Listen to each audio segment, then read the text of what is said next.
ఆంధ్రప్రదేశ్లో sub registrar కార్యాలయాలపై ACB దృష్టి సారించింది. కొంతకాలంగా సబ్ రిజిస్ట్రార్ కార్యాలయాల్లో అవినీతి జరుగుతోందన్న ఆరోపణలతో అధికారులు సోదాలు చేపట్టారు. కీలక డాక్యుమెంట్లను పరిశీలిస్తున్నారు అధికారులు.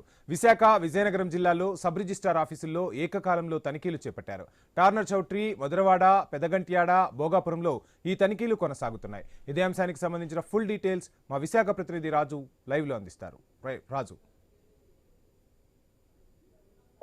ఏదైతే విశాఖపట్నం, విజయనగరం జిల్లా వ్యాప్తంగా కూడా ఏసీబీ అధికారులు అయితే ఏకకాలంలో సబ్ రిజిస్ట్రార్ కార్యాలయం మీద దాడులు నిర్వహిస్తున్నారు. గత కొంతకాలంగా కూడా విశాఖపట్నం అనుకుని ఉన్నటువంటి విజయనగరం, భోగాపురం మండలాల్లో భూములకు సంబంధించి కూడా ఆ లావాదేవీల్లో అవకతవకలు చోటు చేసుకున్నాయి.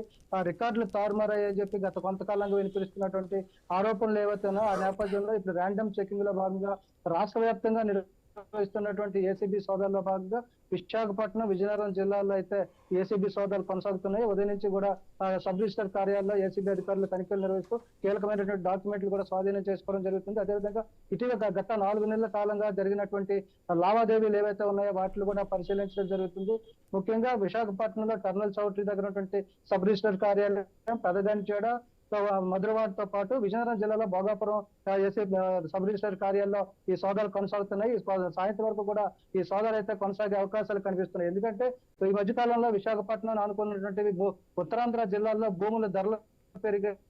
అదేవిధంగా ఎక్కువగా ఇతరులు ఈ ప్రాంతంలో భూములు కొనుగోలు చేయడానికి ఇంట్రెస్ట్ చూపిస్తున్న నేపథ్యంలో భూములు తారుమారు అవుతున్నాయని చెప్పి, అదేవిధంగా డీపట్టాలు కూడా జరాయితీలుగా రిజిస్టర్ చేస్తున్నట్టు ఆరోపణలు అయితే తీవ్ర స్థాయిలో వినిపిస్తున్న నేపథ్యంలోనే ఈ ఏసీబీ సోదాలు అయితే ఇప్పుడు ప్రాధాన్యత చోటు చేసుకుంది. ఇప్పుడు గత కొన్ని నెలల క్రితం కూడా ఏసీబీ సోదాలు నిర్వహించిన నేపథ్యంలోనే కొన్ని కీలక డాక్యుమెంట్లు సాధన చేసుకోవడంతో పాటు అవకతవకల మీద కూడా కొంత నివేదిక ఇవ్వడం జరిగింది. భూములు అవకతవకలు జరిగాయని, రిజిస్ట్రేషన్ సమయంలో ఆర్థిక లావాదేవీలు కూడా జరిగాయని చెప్పి కూడా ఆరోపణలు అయితే ఉన్నాయి. ఈ నేపథ్యంలో ప్రస్తుతం విజయనగరం, విశాఖపట్నం జిల్లాలో సబ్ రిజిస్టర్ కార్యాలయంలో జరుగుతున్నటువంటి సోదాలకు సంబంధించి కూడా పలువురు ఆందోళన వ్యక్తం అవుతుంది. ముఖ్యంగా అధికారులు ఈ మధ్య ఇటీవల కాలంలో సబ్ రిజిస్టర్ల తీరు కానీ, వాళ్ళు చేస్తున్నటువంటి రిజిస్ట్రేషన్ మీద కానీ నిఘా పెట్టడం జరిగింది. అందులో భాగంగానే ఈ రోజు అయితే సోదాలు జరుగుతున్నాయని చెప్పుకోవచ్చు. వంశీ.